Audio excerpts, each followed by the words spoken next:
Thanks, Chair. Thanks very much. I firstly want to pay my respects to the elders past and present, always was and always will be Aboriginal land. And let me say this, if we talk about oppression, we don't have to look too far. And our union, or unions, collectively together say, whether it would have been treaty, whether it would have been truth, whether it would have been voice, we stand with our Aboriginal elders and leaders until they get justice, until they got justice.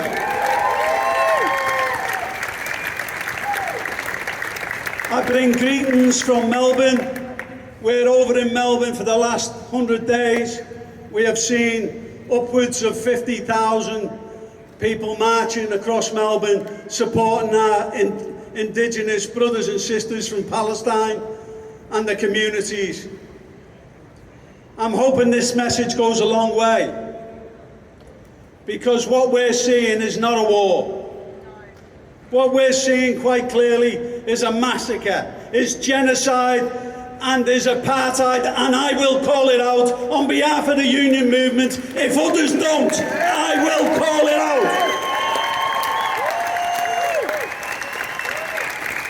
I would ask you all, now we don't know each other in this vicinity here, but just turn to the left and shake hands with each other and demand that next time we come back next week, we will bring another 5, another 10, another 10, until there is thousands here on the streets, marching for justice, marching for peace.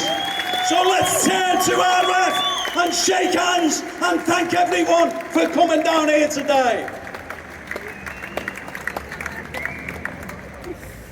When we talk about the history of the Maritime Union of Australia, and the construction, the CFMMEU, and most unions, the ETU and the blue-collar unions, we stand united with our Palestinian friends.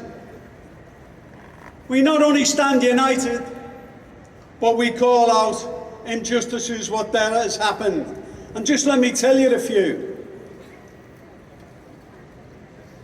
When the war was on in East Timor, it was the Maritime Union of Australia that blockaded ships, that come down and protested until they got justice in East Timor, and we're proud of that. It was the trade union movement, and let me tell you, there's only 2.2 million, and their mothers and fathers and sisters and brothers would take it to 4 or 5 million. And I call out Sally McManus and say, where are you today? You should be leading this. You should be out there standing shoulder to shoulder with our Palestinian brothers and sisters for justice and for peace.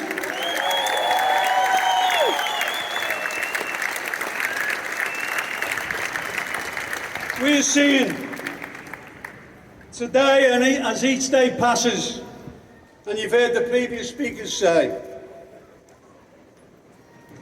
247 Palestinians killed each day, 48 mothers killed every 2 hours,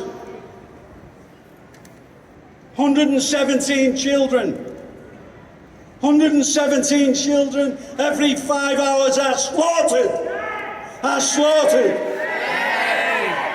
And we stand by and watch?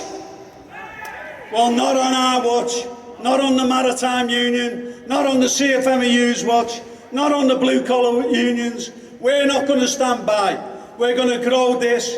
We're going to keep growing until we get justice for our Palestinian brothers and sisters.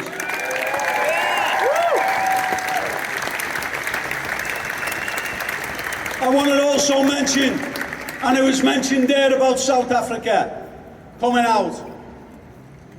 Well, let's understand, when Nelson Mandela done his 27 years in Nick, as soon as he got out, he came to Australia to congratulate the Seamen's Union of Australia for the stance they took in apartheid and stopping apartheid. He came over himself and congratulated us. And so with things like that, when you see things like that, it leaves a lump in your throat. We cannot stand by. The more on the streets, the more pressure on the governments around the world, whether it be in South Africa, whether it be now in Brazil, whether it be now in Ireland, whether it be in all them countries that are now seeing the slaughter going on overseas, hospitals being bombed, kids under rubble, and have been there, thousands of them. We're seeing teachers, we're seeing doctors, we're seeing reporters being shot and murdered and killed. Well, I say this, from the land to the sea, we are going to be there along with our Palestinian brothers and sisters. So raise your hands, raise your hands, raise both hands, and let's all say it together. From the river to the sea! Palestine will be free! From the river to the sea! Palestine will be free! Thank you very much, brothers and sisters. We're there alongside you.